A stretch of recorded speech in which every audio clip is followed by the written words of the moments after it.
ஹே guys, சூப்பரான pasta செஞ்சிடலாமா? White sauce pasta. Normal pasta விட எல்லாருக்குமே ஒயிட் சாஸ் பாஸ்தா தான் ரொம்ப பிடிக்கும். பேனில் தேவையான அளவுக்கு வாட்டர் போட்டு நம்ம எந்த பாஸ்தா டைப்ஸு எந்த ஷேப்ஸ் வேணுமோ அது தேவையான அளவுக்கு போட்டு கொஞ்சமாக சால்ட் அண்ட் ஆயில் ஆட் பண்ணி நல்லா வேக வச்சுக்கலாம்.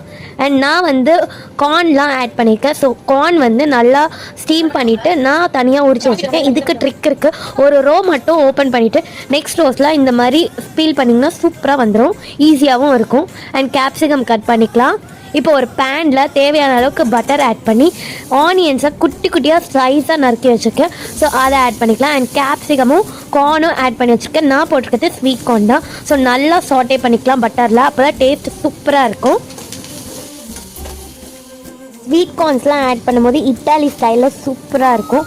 அண்ட் இப்போ இது கூட சில்லி ஃப்ளேக்ஸ், உங்கள்கிட்ட சீசனிங் இருந்தால் ஆட் பண்ணிக்கோங்க. நான் இந்த பீஸாவில் வந்ததில் கலெக்ட் பண்ணி வச்சுருக்கேன். ஸோ அதை ஆட் பண்ணிட்டேன். நல்லா சாட்டே பண்ணி வேறு பிளேட்டில் எடுத்து வச்சுக்கலாம். அதே பேனில் கொஞ்சமாக பட்டர் ஆட் பண்ணி ஒயிட் சாஸ் தான் நம்ம இப்போ ரெடி பண்ண போகிறோம். மைதா ஆர் கோதுமை மாவு ஆட் பண்ணிக்கலாம், வீட் ஃப்ளார். அண்ட் இது கூட கொஞ்சமாக மில்க் ஆட் பண்ணிவிட்டு இந்த திக்காக இருக்கிற இதெல்லாம் இல்லாமல் நல்லா பேஸ்ட்டாக நல்லா அழுத்தி ப்ரெஸ் பண்ணி நல்லா மிக்ஸ் பண்ணிக்கலாம். அண்ட் இது கூட 2 சீஸ் ஆட் பண்ணிக்கலாம். நான் ஸ்லைஸும் ஆட் பண்ணியிருக்கேன், இந்த மாதிரி க்யூப்ஸும் ஆட் பண்ணியிருக்கேன்.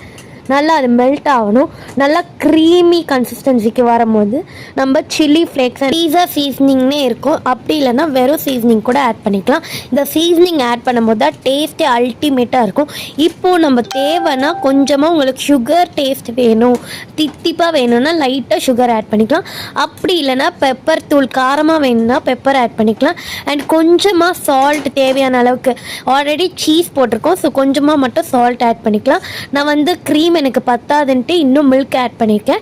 அண்ட் இப்போ நம்ம சாட்டே பண்ண வெஜிடபிள்ஸ்லாம் ஆட் பண்ணி நல்லா மிக்ஸ் பண்ணிக்கலாம்.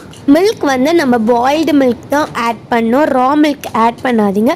எப்போவுமே எந்த டிஷ்ஷும் செய்யும் போதுமே நீங்கள் பாயில் மில்க் தான் ஆட் பண்ண. அண்ட் பாஸ்தா வந்து நல்லா வாட்டர் ஃபில்டர் பண்ணி எடுத்தாச்சு.